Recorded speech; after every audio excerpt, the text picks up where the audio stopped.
Hi guys, ఇవి పేనీలు. మేము చిన్నప్పుడు బాగా తినేవాళ్ళం.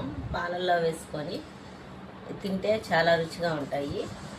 ఏం లేదు, పాలు కాగబెట్టేసుకొని బౌల్లో పోసుకొని పాలు ఇప్పుడు కాగబెట్టేసుకున్నాము.